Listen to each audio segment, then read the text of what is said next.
மேஷ ராசி அன்பர்களே, இந்த சனிப்பெயர்ச்சி உங்கள் ராசிக்கு 12ஆம் வீடான மீன ராசியில் நிகழும்.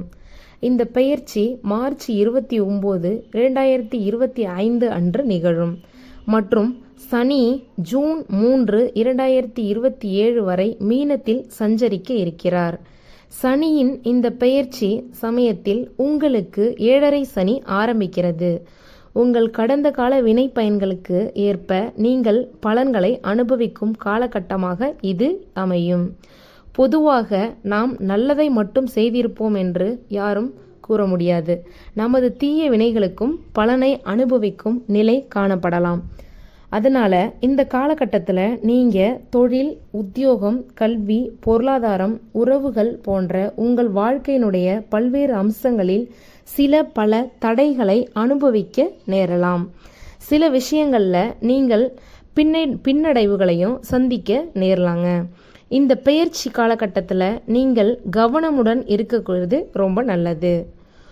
உத்தியோகத்தை பொறுத்தளவில் பார்த்தீங்கன்னா உடனடியாக முன்னேற்றம் காண்றதுக்கு வாய்ப்பு இல்லைங்க. இருந்தாலும் படிப்படியாக வளர்ச்சி இருக்கலாம்.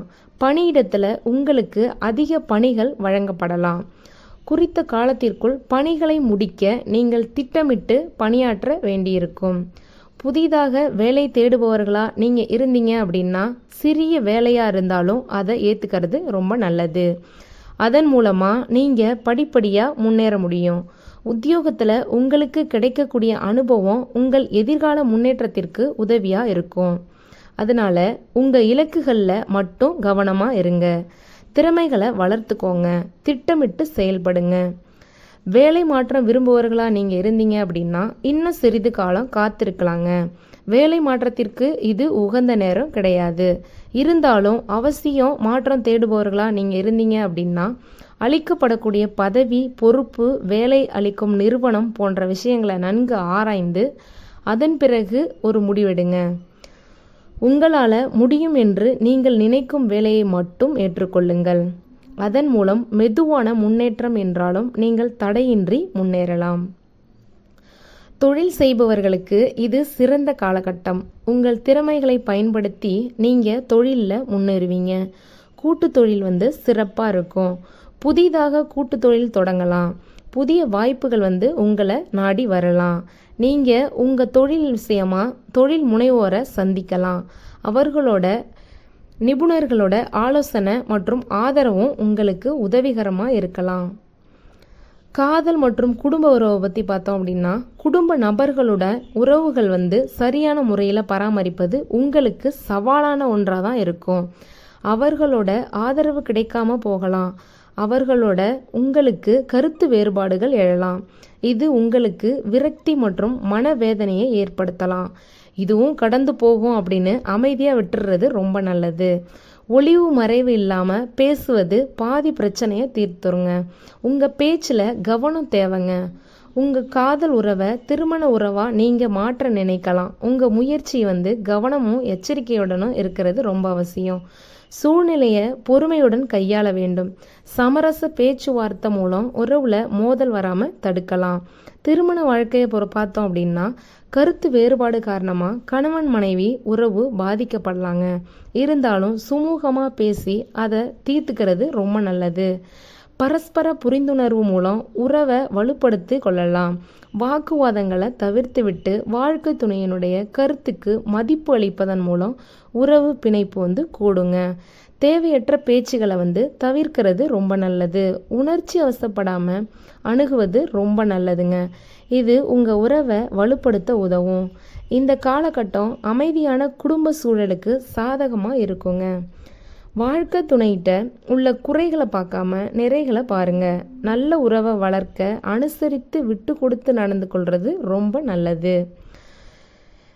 இந்த ஆண்டு நிதிநிலையை பார்த்தோம் அப்படின்னா இந்த காலகட்டத்தில் நீங்கள் பொருளாதார நெருக்கடிகளை சந்திக்க நேரலாம். பண விஷயங்களில் நீங்கள் கவனமாக இருக்க வேண்டிய காலகட்டமாக இது இருக்குங்க. பங்கு வர்த்தகம் மற்றும் ஊக வணிகம் போன்றவற்றை தவிர்க்கணுங்க. கொடுக்கல் வாங்கல்ல கவனமாக இருக்கணும். உங்கள் தேவையை பூர்த்தி செய்யும் அளவுக்கு நிதிநிலை இருக்கலாம். யாருக்கும் பணத்தை கடனாக அளிக்காதீங்க. பண விஷயங்களில் லாபம் காண்பதில் தாமதமாக இருக்கலாம். ஏஜெண்டுகள் அல்லது முகவர்கள் உங்களை முதலீடு செய்ய சொல்லி வற்புறுத்தலாம். அதன் மூலம் உங்கள் சேமிப்பு கரையலாம்.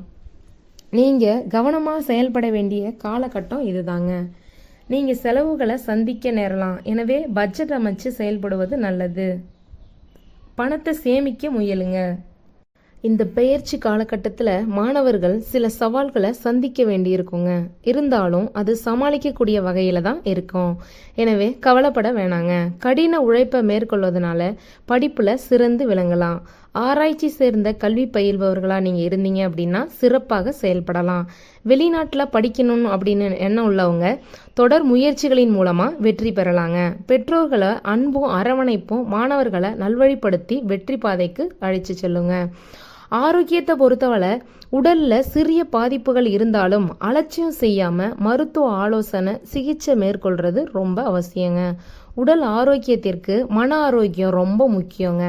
எனவே உங்கள் மனசை ஆரோக்கியமாக நீங்கள் வச்சுக்கோங்க. நீங்கள் கவனம் செலுத்துறது உங்கள் ஆரோக்கியம், மன அமைதிக்கு யோகா அல்லது தியானம் மேற்கொள்ளுங்க. உடல் ஆரோக்கியத்தை பராமரிக்க மருத்துவ ஆலோசனை மேற்கொள்ளுங்க. உங்கள் நோய் எதிர்ப்பு சக்தியை மேம்படுத்தி கொள்ளுங்க. ஏற்கனவே உள்ள உடல் உபாதைகளுக்கு வழக்கமாக எடுத்துக்கொள்ளக்கூடிய மருந்துகளை எடுத்துக்கோங்க. ஆரோக்கியமான உணவுகளை உண்ணுங்க. எல்லாம் நல்லதாகவே நடக்கும். உங்களுக்கு எல்லாம் நல்லதாகவே நடக்க ஒவ்வொரு சனிக்கிழமையும் விநாயகர், அனுமான் மற்றும் சனி பகவானை பிரார்த்தனை செய்யுங்க. எல்லாம் நல்லதே நடக்கும். நன்றி, வணக்கம்.